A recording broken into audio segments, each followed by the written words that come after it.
In business, you must test constantly.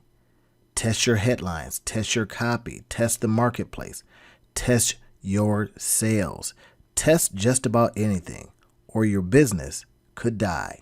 Listen in as the two business guys mastermind on the importance of testing and how to keep your business alive. This business podcast, the two business guys mastermind, uncovers for you secrets and share tips and tricks to entrepreneurship as they mastermind on how to have startup, operational, and overall business success so that you can go on to get better results. Enjoy. Well, good morning, John. We have a really good episode for people today. It's going to be talking about, testing your business constantly. I think if you don't test, you die. And especially now, given what we know, given the fact that the pandemic of 2020 has really, tested people's business models. But this also speaks to, John, this speaks to people that are just starting out. Mm-hmm. I get it when I'm working with the entrepreneurs and they have no idea. And I says, well, how about the next idea? Yep. How about just testing and trying something? John, what is the importance from your perspective in testing? Absolutely. If you're not testing, you're becoming obsolete. And testing is a very generic term that can be used in a whole different many facets, including marketing. So testing different methods of marketing. It could be in research and development of your product, making your product better or your service better. Surveys is a form of testing. Uh, so there are so many things under this umbrella of testing that if you're not doing something, your company is becoming obsolete. Oh, I like that. That statement is power, right? And that's what when I had talked to you about this particular topic, I says, you know what? You're not testing, you're dying, but same concept. If you're not testing, I wonder what would have happened if Blockbuster had tested, if Kodak had tested digital, right? Now they had it before anybody else. They had the technology, they had brilliant people in their companies. But I think, John, the satisfaction of the cash cow in the manner in which they were selling their product, I think was overwhelming. Yeah. So I think testing, like you said, now there's some tools. We'll get to some of the tools that you can do. One of the things that really was stuck in my head today, and it was from I think it's a conversation I overheard either on YouTube or Clubhouse. I can't remember. But the guy was constantly talking about product market fit.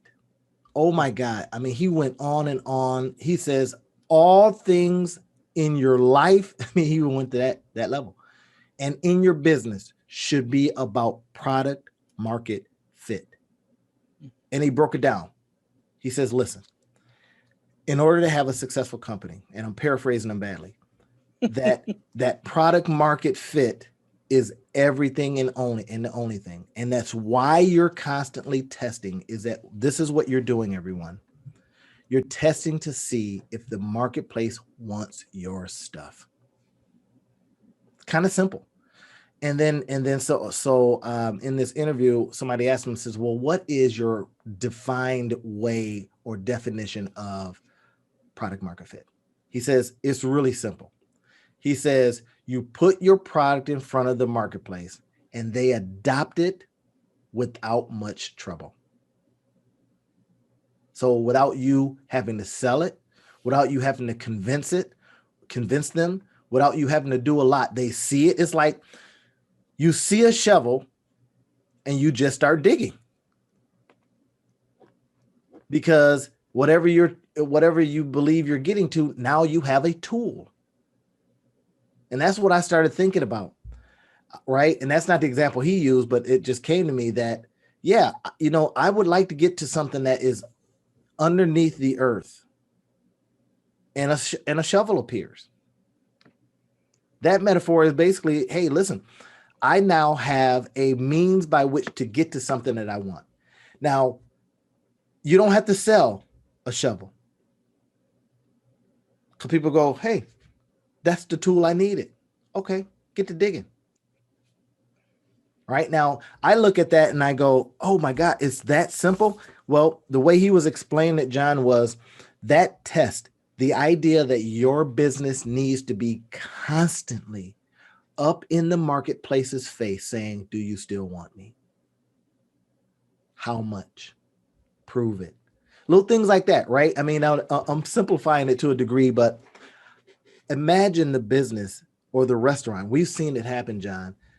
Restaurants, they don't get the traffic anymore. What happened? They assumed people wanted to still eat there. Yeah. What are some of the reasons that you've noticed, John, that make people stop buying your product and you lose product market fit within this concept of testing constantly? What do you notice? Well, a lot of things. So the market changes constantly and new things come out.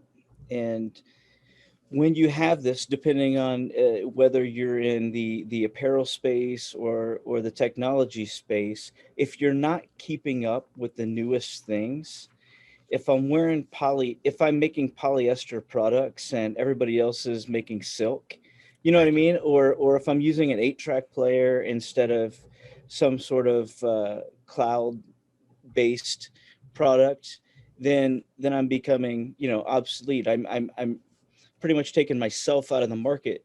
So we have to pay attention to what's going out there in the market. We can't be so into our silo that we don't see what others are doing, because that's a good thing. We need to know that, and we need to know how people are responding to that.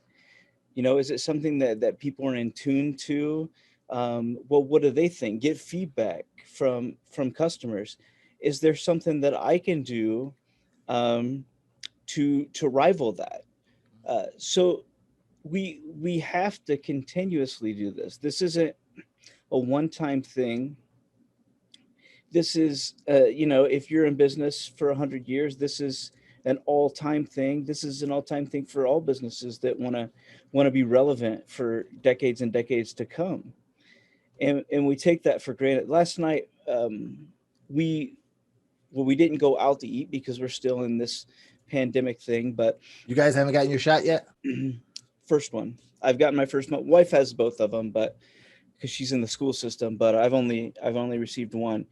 But she went and did pickup yesterday, and something that I would have never done unless I was at a festival or in a big city like Toronto or something was food truck. Mm. And there's a food truck that is open in our town, and it's open every Friday night, and it's called it's a taco food truck, and they only have like 3 things on the menu. Mm-hmm.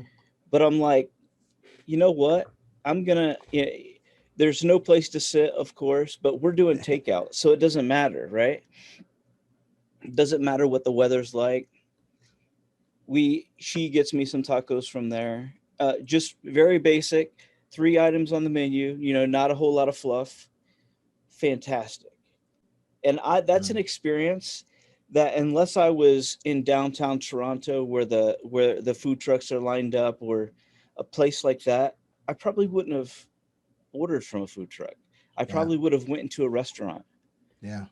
A year and a half ago, we would have all went to a restaurant and So sat you're down. experimenting too. Hmm. And it seems that perhaps as you explain that, there are things that have made you experiment, right? Absolutely. There's you say, hey, Changes. Yeah. circumstances. Maybe it's ease. Maybe it's the fact that they don't have a lot of stuff on the menu, Yep. right? You don't have decision fatigue.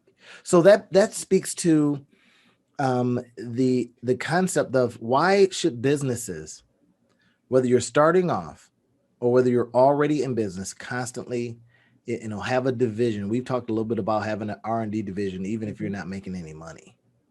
Right?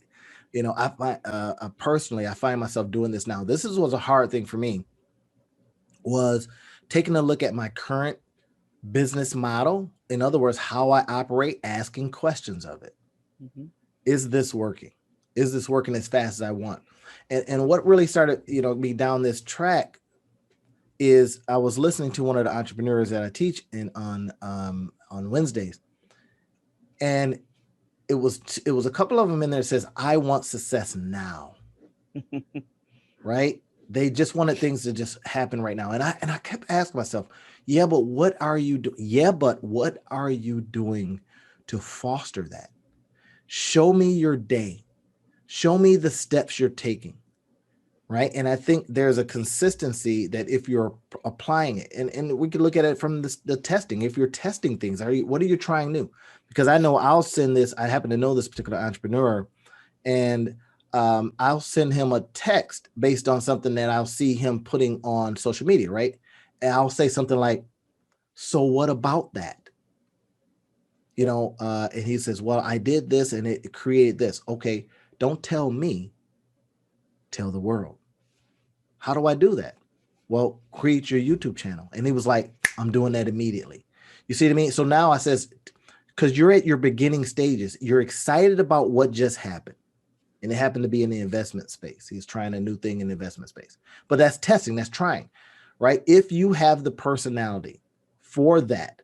Now, in his case, he was like, well, I want my success now. I'm thinking, well, that perhaps will put you in a position to just apply growth principles, growth stocks, whatever it is, right? And it could be the thing that excites you in a way that helps you grow. Like we had talked about earlier, somebody that grew theirs from $1,000 to $100,000 portfolio. It could be the thing that helps you grow in that particular manner, right? So I says, experiment, try it, test it, see what happens, and then you have to apply some patience. But John, one of the things I noticed that what happens in businesses, and this is something that I picked up from Reid Hoffman, and he talked about a net promoter score. How do you know whether or not your business is taking off? You started this small little thing, you tested a couple ideas. How do you now know? So we're getting into the tool space. How do you now know that it is working? And he says, well, how many people are sharing it? And he calls that the net promoter score. And I was like, ooh, that was a new term for me. I was like, well, I'm a pretty smart business person, but I never heard that net promoter score, right? And I've heard it in different ways. Once he started rocking it out, I said, oh, okay, that's kind of like, at what point does your business tip? You know what I mean? At what point do you have so many people that are suggesting what you have, right? It's like a restaurant, John. How many times have you gone to a restaurant and said, oh, it was awesome, you want to go there? Or you came across a product and you said, oh, you want to go there? And I do it with products now. I'll say, ooh, this is working so well. Let me send you a link. I'm an affiliate for, or I'll become an affiliate for. Or I like these socks so much. In your case with Ineffable, I says, I like these socks so much that I want the link so I can go sell them too. Yeah, unfortunately, we do the reverse more often. We give negative reviews more frequently than we do positive reviews. So everybody knows the things that we don't like. That's what society has done, and we should be focusing on pumping up those things that we do like more. Some of us do a really good job of that. Some of us don't. But I think as a society as a whole, we do a really good job of the negative and not the positive. That's so funny. It's like Guy Kawasaki. I remember back in the day when I started hearing about him, he was what they called an evangelist for Apple products, right? And I thought about that, an evangelist, using that term for a business. Mm-hmm. Well, we know what evangelists do, right? They're designed to be able to take the Bible and go evangelize it, right? To go wide and deep and all that. And he was using, that principle, but he was the evangelist for Apple products. So that's that person that's promoting, with boxers, right? When you see them come out, who's the hype guy? Mm-hmm. It's the hype guy, right? Making sure the boxer stays hyped up.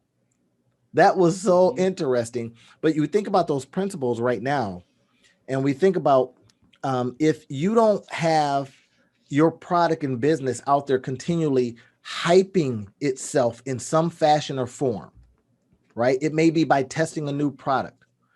Now, what on the downside, when I was listening to another interview with the same guy, a lady says, "But don't you worry about your brand? Don't you worry about if something didn't work? That if you're constantly testing these things, these businesses, that it will affect your brand." He says, "No." He says, "Because get this, the things that people didn't buy, they won't remember. So it doesn't matter." Right. And I thought, oh, wow. Because I get that from, I remember there was a point where I was starting a business in essence, or creating a product a week. Really, just like every Friday, that my payday was launch day. Mhm. Every Friday. And I mean, I was able to very quickly amass over 18 different digital products that way. And then I stopped because I started getting pressure. People were saying, "Oh, I'm getting dizzy from the amount of products you're putting out there." Right. And I let that affect me.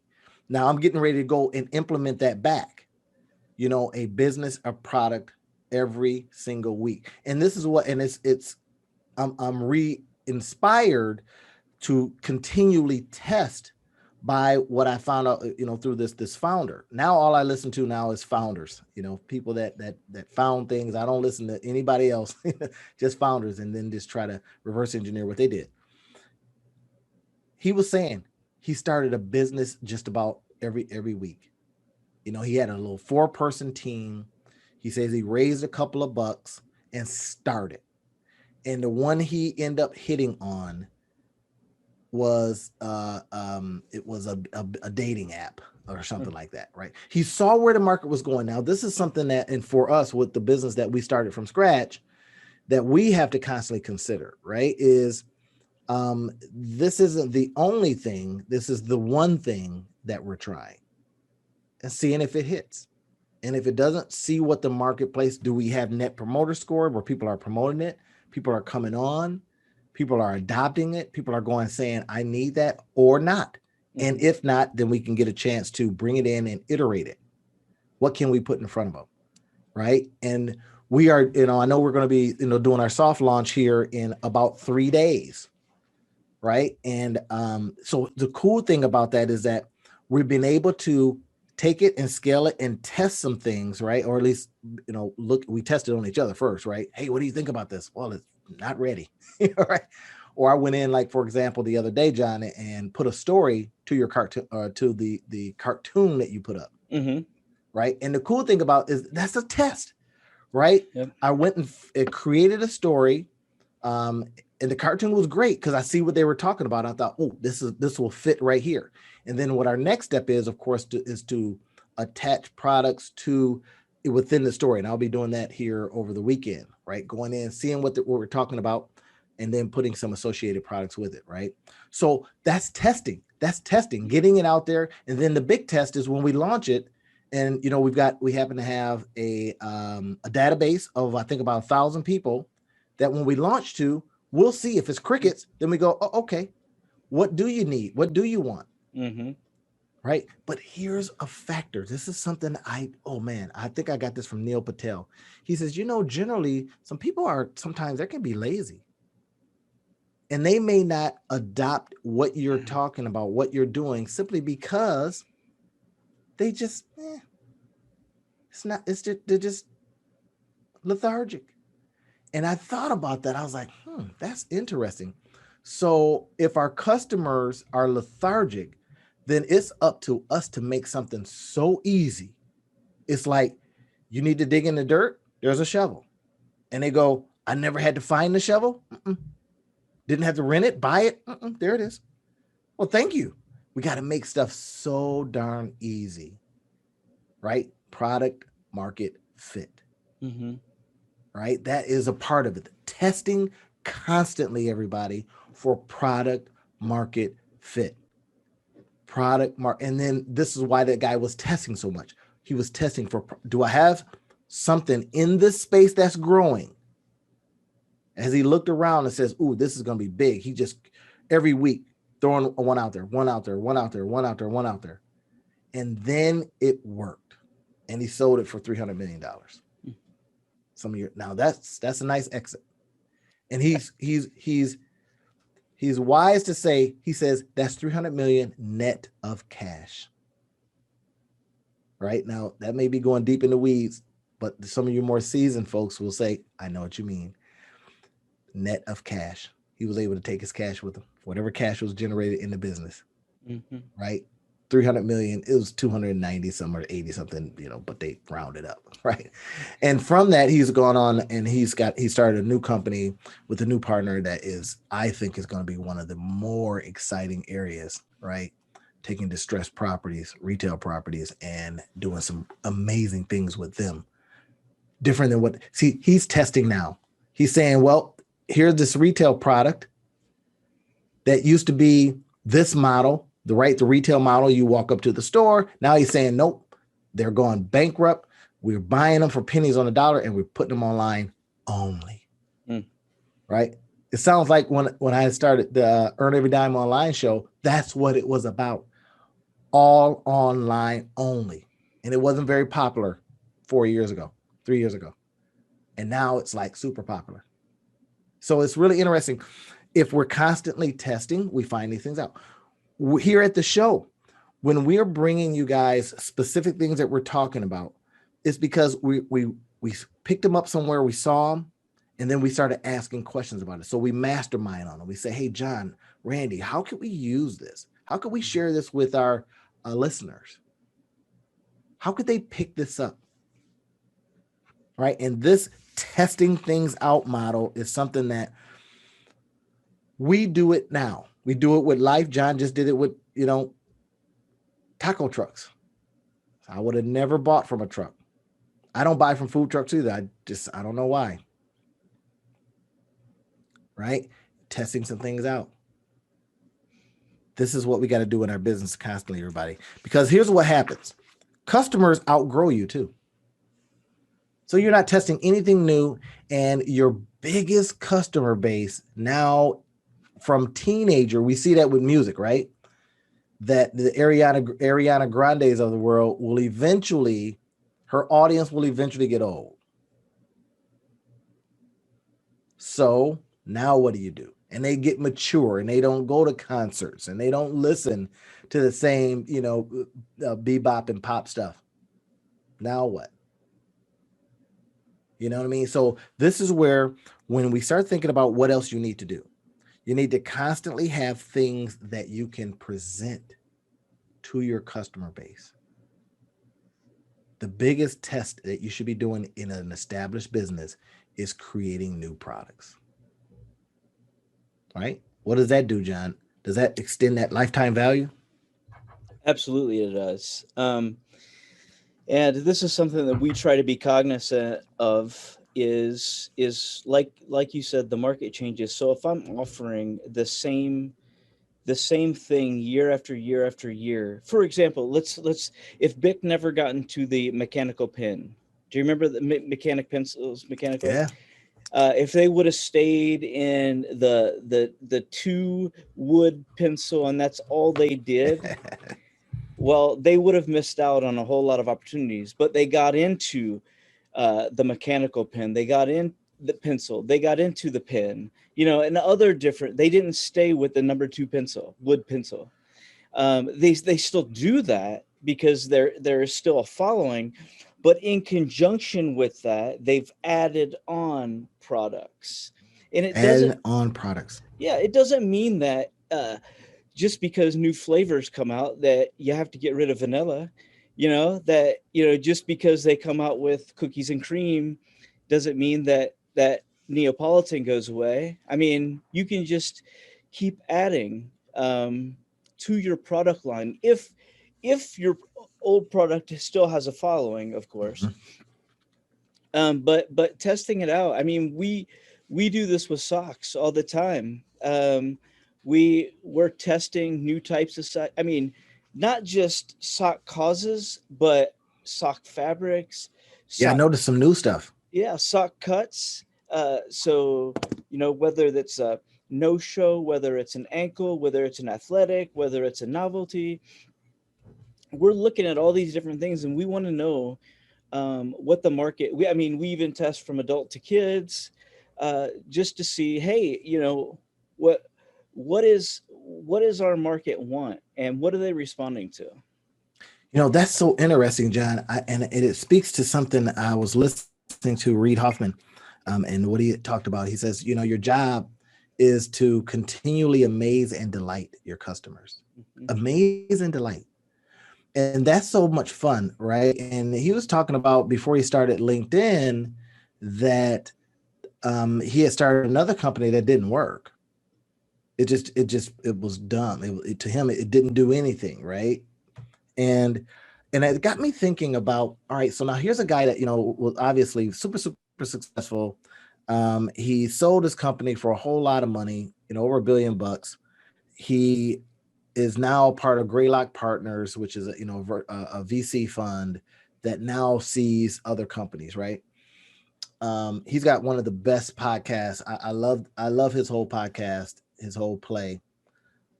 His books are pretty good too, right? So I mean, you start thinking about how he's testing, and this is something that if you entrepreneurs out there, how can you get out there? Let's think about the tools and the tips, secrets that you can do out there, get out there and start testing different products. You don't necessarily have to create these things from the eventual iteration. You can start off with books about them, right? Alex Murr talks about this. He says, look, you could sell the idea, see if that works. Sell the idea. And then even I know in from his book, Blitz Scaling, Reed Hoffman talks about this, right? He says, you don't even have to have the product finished. He Yep. says, you could just see if anybody shows up. So when you're testing something and they get to the page where they're supposed to get their product, it says, hey, thank you very much. We will be getting your product when it's created. Absolutely. And you look at, if you go to one of those crowdfunding sites, any of them there, there's a dozen of them. A lot of these are just in the ideation phase. Right. And some of the coolest ideas that you could think of, and they've never even, some of them have never developed a prototype. Yeah. Yeah. Um, And that can get you out of trouble too, right? I was thinking about Elizabeth Holmes, Theranos. I think that was her product. what was the product? The inventor of Theranos, Elizabeth Mm. Holmes, the blood test product. She probably should have, started off that way, shouldn't she have? Theranos founder Elizabeth Holmes, she created this product that was, she was this whiz kid. She dropped out of Stanford, the whole, Steve Jobs game, right? But she created the product and had people believing that it was ready and that it Mm. worked. Mm. And then they found out that it was not ready and that it did not work. And, all the hype behind it, this is the opposite of what we're talking about, right? You get out there and you get, testing some things, but you don't want to hype it too much because you eventually have to deliver on this stuff, right? And then you're taking money in. People are throwing money at you saying, ooh, we like this things. And we'll see that stuff. I go to a site all the time called Product Hunt. And Product Hunt really is, you're out there looking for products and products are looking for people, right? And you get a chance to rate these products. But some of them, like you said, they're not ready.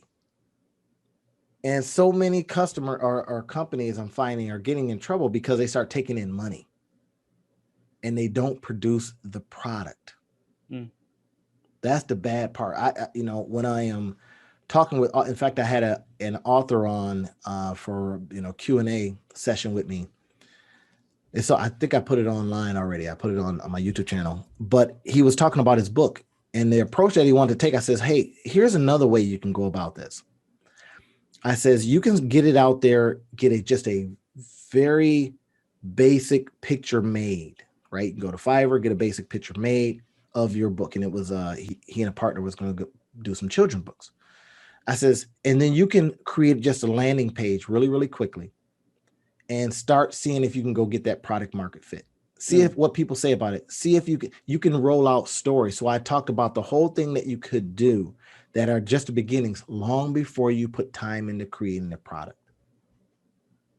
This is a key. All right. And then that led me, John, to think about, and it's something I just came about, the learn, earn, do method. Right? It's like learn, earn, do. And it's like the learn, earn, do method is that when you learn something, then you determine, get this, or get an idea. That's the whole concept. Get an idea, learn, or see it somewhere and you go, oh, I can do that.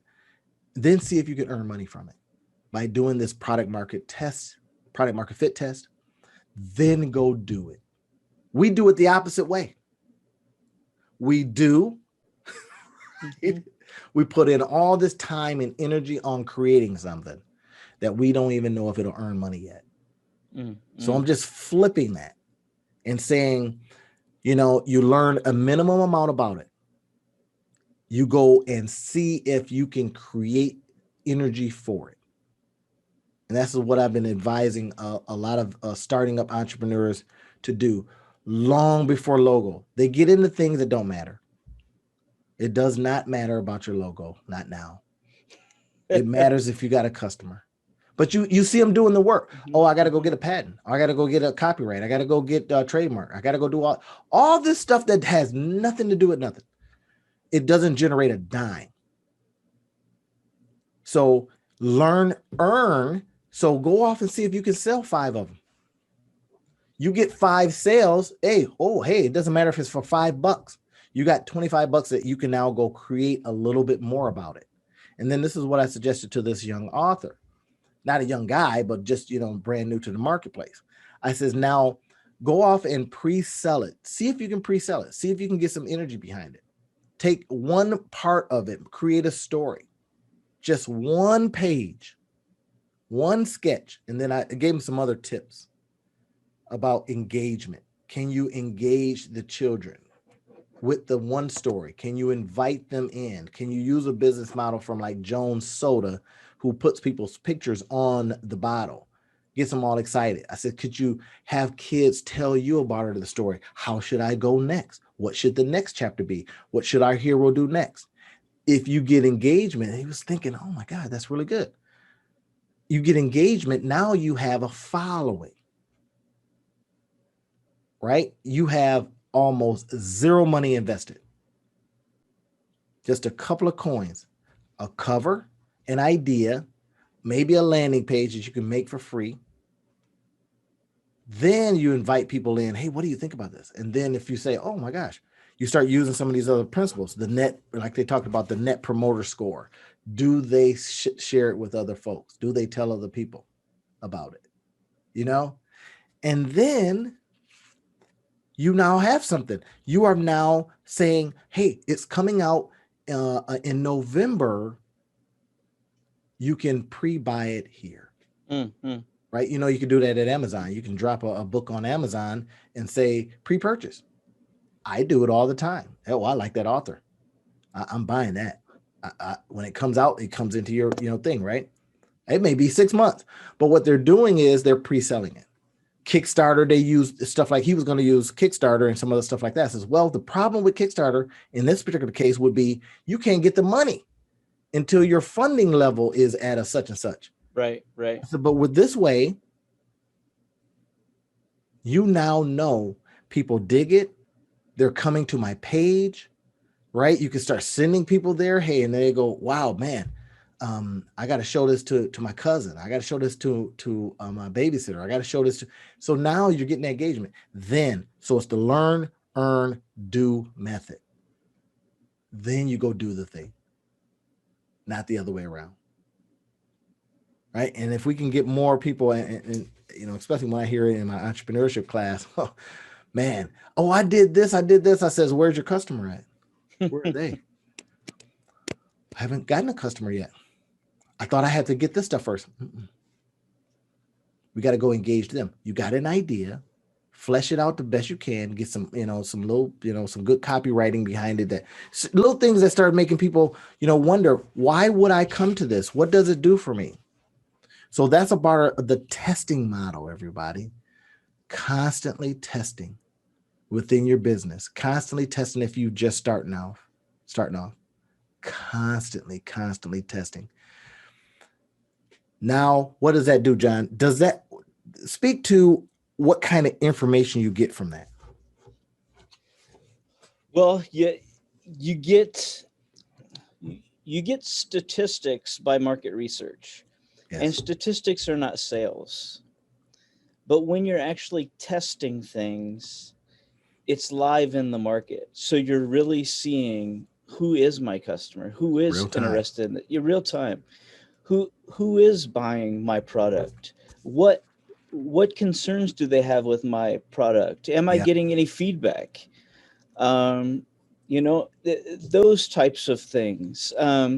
Y- I could test. I could be an automobile manufacturer, and I could test a car in the back room and get Car and Driver magazine and all of that, Consumers Reports, to do all these things on it. But until I launch it and people are buying my car and they're driving it Mm-hmm.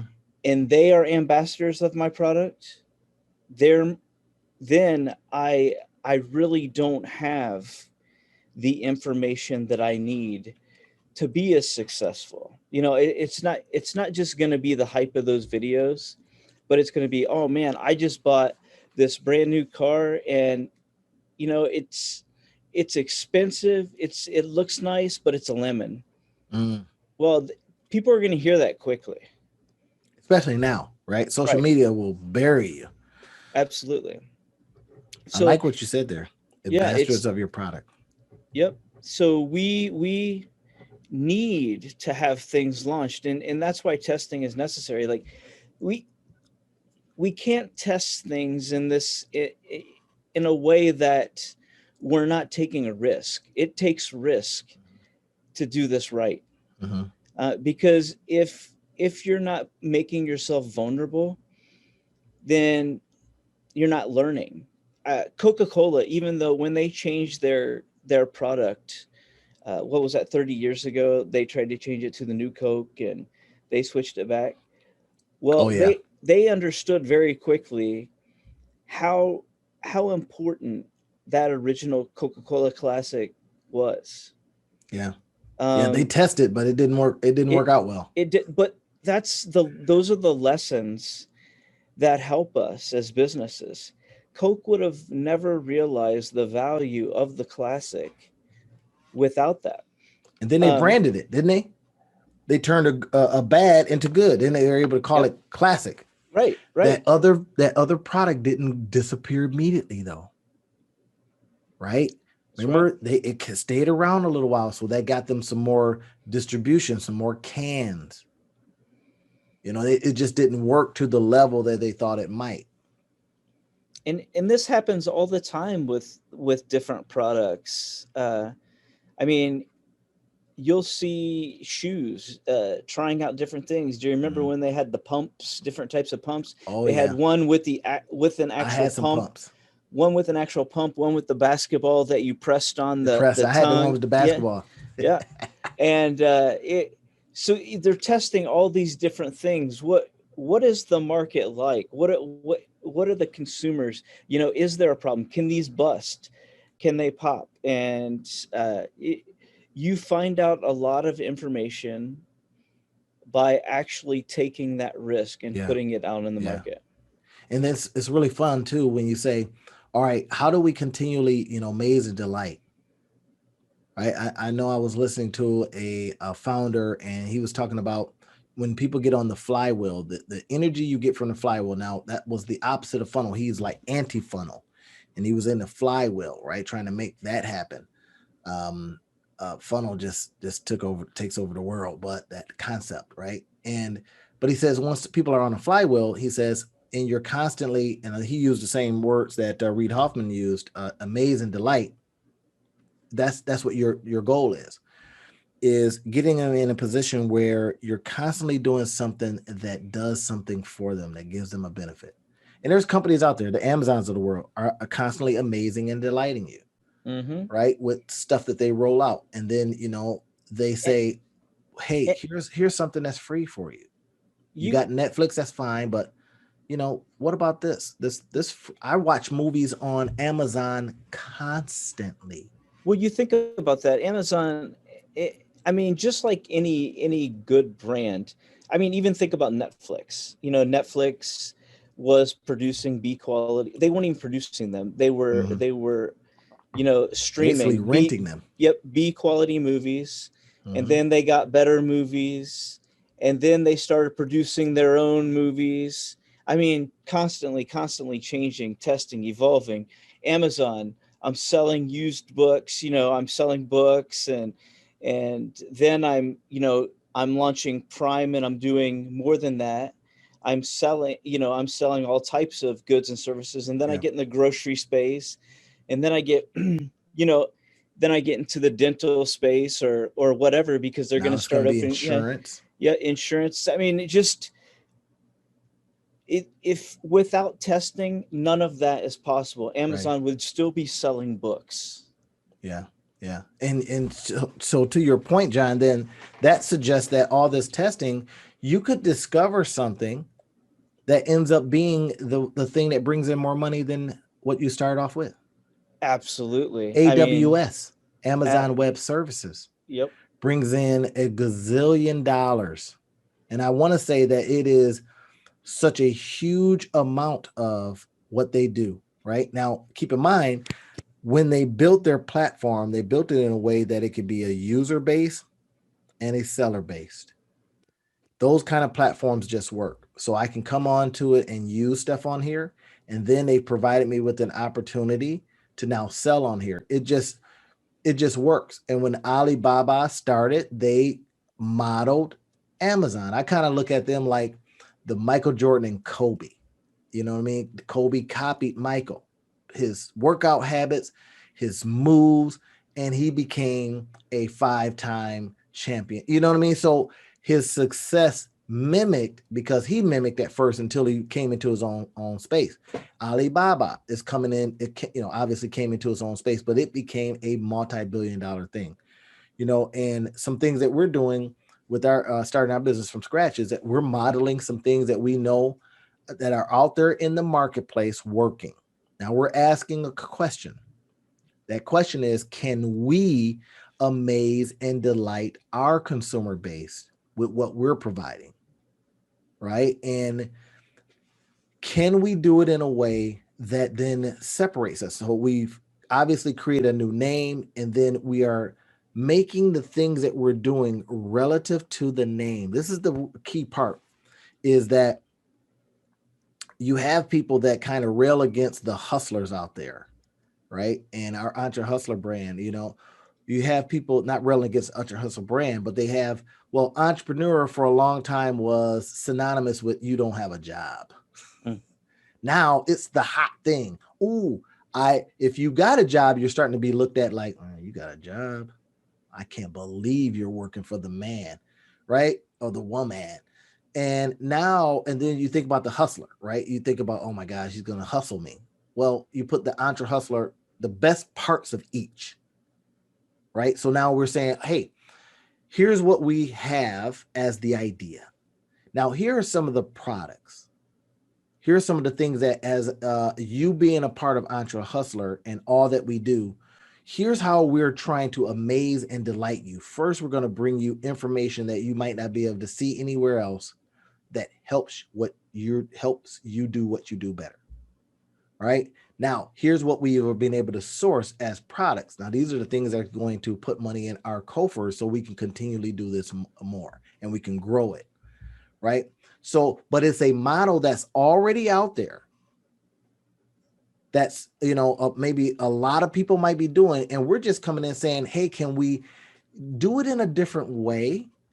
Can we amaze and delight in a different way? And if we can, we'll be successful, or we'll have our piece of that success, right? And that's all we need sometimes is a piece. But what we're putting out there is this continually testing and finding out the marketplace. We're creating the perfect business to continually test. Well, that article or that subject matter stunk. Nobody wanted it. No clicks. No, we did not drive any revenue from that article and the links and things that we put in there. Nothing. Then we know not our market for our particular customer base, right? Either we got to go now get a new customer base, find it, put it in front of them, or we got to decide that, well, for who we have right now, it's not working. And constantly come up with those things that does, right? And we'll be doing that. We'll be talking more about that as we roll it out, everybody. We've got 3 days. We're going to be launching, roughly 3 days. We're going to be launching our doing our soft launch. And, we've got the structure. I love what LinkedIn founder Reid Hoffman said. He says, when they started LinkedIn, it was so basic. He says it was just a couple of things you could do. That was it. He says, and he talked about this in one of his other books. He says, you should be, if you're not embarrassed, and again, I'm paraphrasing badly here. If you remember that, if you're not embarrassed by your first iteration, then you're not doing nothing. You're not trying. That is exactly, you can't put it much better than that. I wholeheartedly agree. And people are waiting for things to become perfect. Well, and that's why they failure to launch. I mean, there's a lot of failure to launch syndrome. It's because individuals are waiting for their product to become flawless, and that's simply not going to happen. Once you let that product or service out into the market is going to tell you where you need to adjust if you're listening. That's, and if you guys listen, you guys hear what we mastermind on, and you start thinking about how can I, use these principles in my business. Here's one that John just dropped out that made me think, ooh, we could use that as a good article for one of our businesses. Failure to launch syndrome. Right now, we are going to put that out into our newsletter, failure to launch syndrome. And then what we'll do is we'll have take this poll, right? So John's writing it down right now, right? See what happens when we mastermind, right? We're testing ideas, we're throwing things out there, and then we're questioning those things. We'll put a poll out there. Take this quiz to see if you have failure to launch syndrome. Now that's an engagement strategy. Now imagine what you could do for your business. Now we don't want to brag up on what we're doing. We just want to talk about how you can use what we just said as a principle that you can go, ooh, I can use that in your business. Just poll people. Right now, you can try to ask people, your customers, hey, what are you struggling with? Nobody seems to want to admit that they're struggling. Right? Because that's losing face. Nobody wants you to lose face. It's a powerful, powerful emotion. Right? And I said something to a client the other day. I says, what are you struggling with? Or where could you use some grease for the wheels of your business? Right? And she didn't like that. She said, I don't like that term. I says, well, people don't want to admit that they're struggling. I says, but everybody would like to have whatever they're doing go faster. And if we use that analogy of a car or a wheel or whatever, where can I apply some grease? That's easier for them to answer. Well, if I were just doing this, I could go faster, do more, be better, et cetera, et cetera. Right? So when we roll out failure to launch syndrome, this is going to be, I think, one of the central things that we'll be able to present to folks and ask, are you in failure to launch syndrome right now? Put a poll up there, and then we'll have some products or services that helps you get going. Right? That now you see what just happened from our mastermind, from us testing, from us talking, from us figuring stuff out. An idea comes that you can now put out there in the marketplace that could help the marketplace. Apply that principle to your business, everybody. Try this. This is the kind of stuff that when you're listening to the Two Business Guys Mastermind, we hope that you get. Right? And listen, here's what we do know. That, John, patience I tell you, I've had to apply so much patience in business. I cannot believe it. I don't even know where it's coming from. Yeah. Right. When we kind of go, those times, from running the businesses that you run, we expect immediate adoption. We want this thing to success now, but it doesn't work that way, everybody. People don't care yet. And they don't care because maybe they don't know. And they don't know because maybe you're not doing some of the other things, marketing and all that kind of stuff. You're not testing enough. You're not putting that stuff in front of them. And then eventually they start seeing you and they go, who are these guys? And then they go, who's this overnight success? And you go, no, we've got, 60, 70 videos. The power in that is that then they go and consume all of that. Right. I tell you, I see this when you see songs. It was Mariah Carey, I believe, and it was last year, 2020, when she became number one again for a song that she did a long time ago. It was something about what was going on at the time. It was something about her song and her fans. So now think about this, everyone. You've got something out there. Now, if she had quit because she says, oh man, it didn't go number one and I'm a superstar, I expect everything to go number one, blah, blah, blah, then we wouldn't have seen this. She wouldn't have got the cash that comes from going number one again. How many times do we see a book get made into a movie and number one? Actors, not just actors, but singers, right? I saw a singer, man, that did the Super Bowl. I'm like, who is this guy? Next thing you know, one of his songs, number one. All of his older songs getting played again. Spike Lee, some of his movies, he wins an Oscar. What do people start doing? Watching some of his older movies. I guarantee you, with the release of Coming to America 2, that a lot of people, especially that are not in our generation, right, had went back and watched the first one that was 30 years ago. Right. And his other stuff. I saw some other movies. Absolutely. I said, did I see that movie? I was thinking, I was thinking of all the, as I'm watching that, I'm thinking of all of the Beverly Hills Cop movies, the body of work. Yep. Now, in your business, everybody, think about the body of work. Sometimes it is the producing the thing, right? Like John and I do this podcast. Now, when we first started off, it was like, oh, we're going to go out and we're going to get a whole bunch of listeners. Well, what we found is that it inspired us. It kept us in check. It kept us checking in. The value of it was way more than the original intent. From it, we were able to create a couple of books that you guys see out there in the marketplace. We were, so you say, wait a minute, we thought it was going to be a listener play, download play, and it's become so much more. We brainstorm and then we come up with ideas and we go, hey, wait a minute. But it all became because we're constantly coming on masterminding on one subject matter to help you guys. And then we end up getting helped ourselves. Mm-hmm. Right. And that becomes the benefit to doing testing. We didn't know if it was going to work. Right. And I could say that, if we had used a particular metric, how many listeners, then we'd have been like, man, this is garbage. Nobody's coming. But then we say, but what else as a result of this has come? We've gotten to know each other better, all of these kind of things. So if you're doing that, you're getting out there and testing things in that kind of manner, this is what happens. You find out stuff about your business, about your customer, about your new customer. What are they doing? What do they need? That's the role of your business, right? Didn't Peter Drucker say that, John? I love this, man. This guy was writing back in the 50s and 60s and stuff, 70s. He said that your role, a business's job is to go get a customer.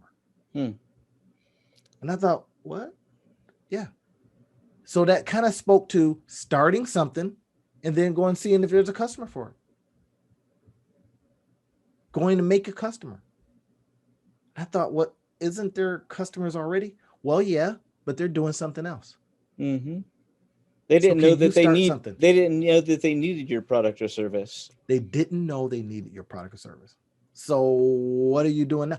Testing, getting stuff out there, delighting, and seeing if they now go, I like this to the point where I want to stick around a while, see what else they got coming.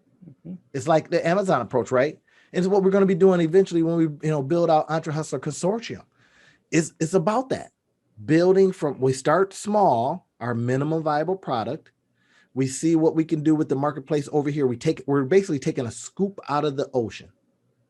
Because when John and I, John had thought about this, he says, you know what? And I said, man, there's a lot of competition over here, over here, over here, up and down. And he says, could we take a scoop here? Now, if we could take a scoop here out of this ocean of whatever's going on, maybe we can excite this piece of the marketplace. Now, keep in mind, if it doesn't work, we'll find out very quickly. All right. And if it does, we have a business that we can now scale and automate and take another scoop at another time. That's the key. That's what we wanted to share with you guys today. We hope that you've got some value from it. We hope that you're able to now look at or listen to what we've talked about and say to yourself, I can take this, put it in my business immediately. I can take this, put it in my business immediately. That's our hope. And if it has happened for you, give us a call. If you're seeing this on YouTube, obviously we want you to subscribe to the channel. We want you to hit the bell notification and get it. We do these every week, right? If you're listening to this on the podcast, give us a holler. Tell us how you're able to apply it. What worked? Comment on this stuff, right? We want those algorithms wherever we have them to go crazy because the two business guys are masterminding in an area that helped you immediately. That's what we hope. John, what can we tell people before we take off here? Well, I think that it's important that you're always testing the waters.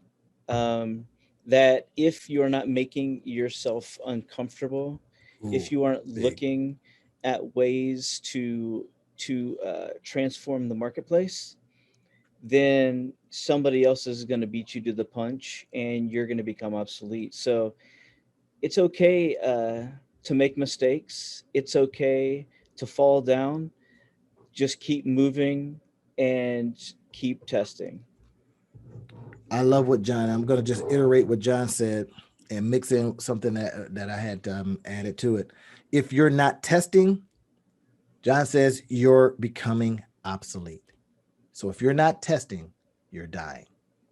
That's all we want to leave you with. And we'll talk to you guys next week, everybody. Hope you have fun and enjoy the rest of your